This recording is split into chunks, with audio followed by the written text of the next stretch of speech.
সকল মাননীয় সংসদ সদস্যের পক্ষ থেকে আপনাকে একটু অবগত করে দিতে চাই যে বিষয়টা অত্যন্ত জটিল।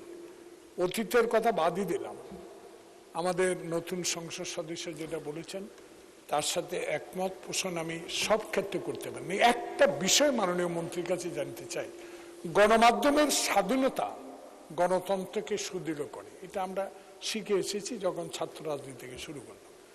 এই সরকারের আমলে আমরা এই 100 দিনে যেটা দেখেছি, আমার বিনীত অনুরোধ থাকবে আপনার মাধ্যমে মাননীয় তথ্যমন্ত্রী যদি সকল উপজেলায় ইউনিয়ন লেভেলে পর্যন্ত এখন সাংবাদিকের কার্ড পাওয়া যায়, সাংবাদিক সে রিপোর্টারও না, ব্যক্তিক পাশও না, ইউটিউবের মাধ্যমে যা ইচ্ছা তাই লিখে যাচ্ছে।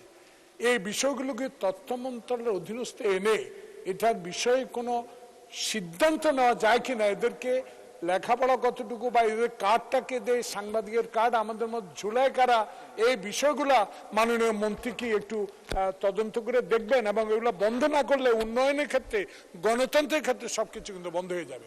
অনুগ্রহ করে এই বিষয়ে একটু ব্যবস্থা গ্রহণ করবেন। ধন্যবাদ। মাননীয় প্রতিমন্ত্রী ইয়াসির খান চৌধুরী।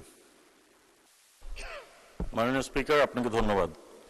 মাননীয় বর্ষীয়ান রাজনীতিবিদ মাননীয় সদস্য যেটা বলেছেন, আমি একটু আগেই বলেছি যে আমরা মিস ইনফরমেশন এবং ডিসইনফরমেশন নিয়ে কাজ করছি, এবং যারা সাংবাদিক হিসাবে নিবন্ধিত নয় তারা সামাজিক যোগাযোগ মাধ্যমের তারা বিভিন্ন রকম মিস ইনফরমেশন ডিসইনফরমেশন তারা উপস্থাপন করেন। সেই বিষয়ে আমরা একটি টিম সাজিয়েছি এবং মনিটরিং করে তারা কি আইনের আওতায় আনা যায় কিনা সেই বিষয়ে আমরা কার্যক্রম আমাদের কন্টিনিউ করছে, এবং আমরা অতি শীঘ্রই একটি টিম আপনাদের সামনে সেই টিমের পরিধি এবং টিমের কাজ কর্মসূচি কি হবে সেটা আমরা ঘোষণা করব। ধন্যবাদ মাননীয় স্পিকার।